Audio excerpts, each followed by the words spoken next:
All right, let's talk about artificial intelligence. It's one of those terms that's just everywhere. It can sound super complicated, maybe even a little scary. But what if we could just peel back the layers and get to what's really going on? Well, that's exactly what we're going to do. We're going to cut through all the hype and break down what AI is, how it actually works, and, most importantly, why you should even care. So let's just dive right in. So, to kick things off, let's start with a really basic question. We hear all this stuff about AI during these incredible world-changing things, but what can it actually do, like right now, today? To figure that out, let's play a quick game. Okay, first question. Can an AI write a story that is genuinely, on purpose, funny?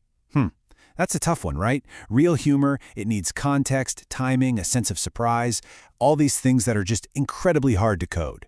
It's one of the biggest puzzles researchers are trying to solve. So let's move away from the tricky world of comedy to something a bit more concrete. How about this? Can an AI drive safely on a highway? Oh yeah, absolutely, that's a check. We've seen it. For a structured place like a highway, AIs are getting remarkably good at seeing everything around them and handling really complex traffic. Okay, what about a classic test? Can an AI beat any human at chess? Yep, another big check mark. That milestone was passed a long time ago, actually. The AIs we have now can crunch through so many moves and strategies so fast, it's not even a fair fight anymore. But now for the curveball. Can an AI unload any dishwasher? Take out all the plates and glasses and put them away? The answer is no. And this is so important because it shows you a key weakness.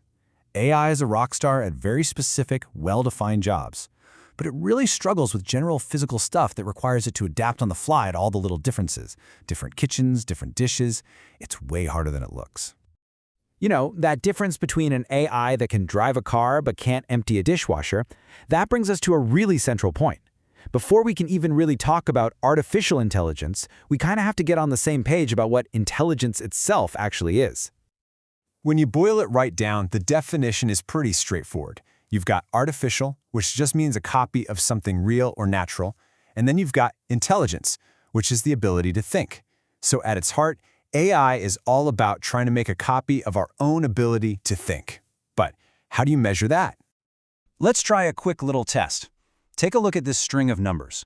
1, 3, 7, 13, 21, and then a blank space. Right now, your brain is probably already kicking into gear, trying to spot the hidden pattern.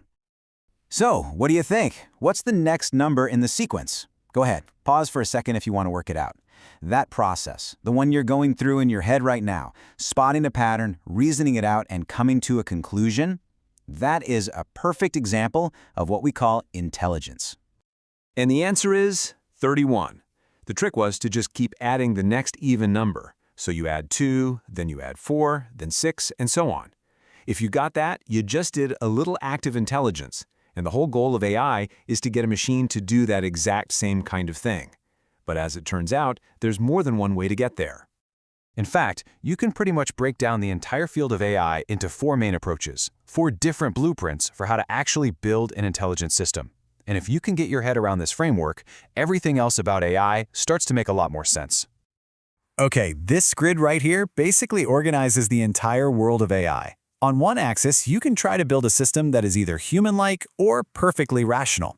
And on the other axis, you can decide whether you care more about its internal thinking process or just its external acting and behavior. This gives us 4 unique ways to go about creating AI, and each one has a totally different idea of what success looks like. Let's break them down. First up, acting humanly. The gold standard for this one is the famous Turing test. The goal here isn't to figure out if the machine thinks like a person, but simply if it can act so much like a person that it can fool us. If you're in a chat room and you can't tell if you're talking to a person or a bot, well then the bot passes the test. Simple as that. Next is thinking humanly, and this one is a whole different level of difficulty. The idea here is to build a program that actually copies the messy, weird, complicated way our own minds work on the inside. It's not just about getting the right answer. It's about getting the right answer for the same reasons a person would. The third blueprint is thinking rationally. This is all about pure, cold, hard logic. It's built on ideas that go back thousands of years, like this classic example. If we know Socrates is a man, and we know that all men are mortal, then we can logically prove that Socrates has to be mortal. This approach tries to build an AI on top of these kinds of unbreakable rules of logic. And finally, we have acting rationally. And honestly, this is where almost all the action in AI is today. A rational agent is just a system that does whatever it needs to do to get the best possible result. It doesn't have to think like us, it just has to be effective. And this approach is so popular because it's way more practical. We can actually measure if it's working. I mean, think about your navigation app finding you the fastest route home. That's a perfect example of a rational agent in action. So we've got these 4 different ways to build AI, but what does all of this actually mean for us, in the real world? Well, like any big, powerful new technology, it comes with a whole lot of good and some pretty serious challenges too. The upside is pretty clear, right?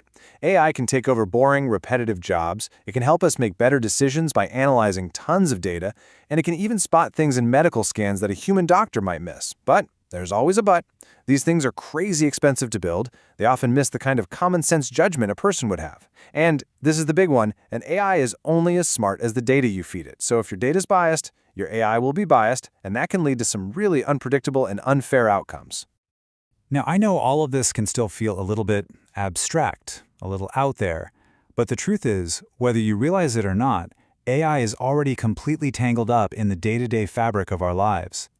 Seriously, every single time you ask Siri a question or use Google Maps to find a shortcut or even just scroll through your social media feed, you're using an AI.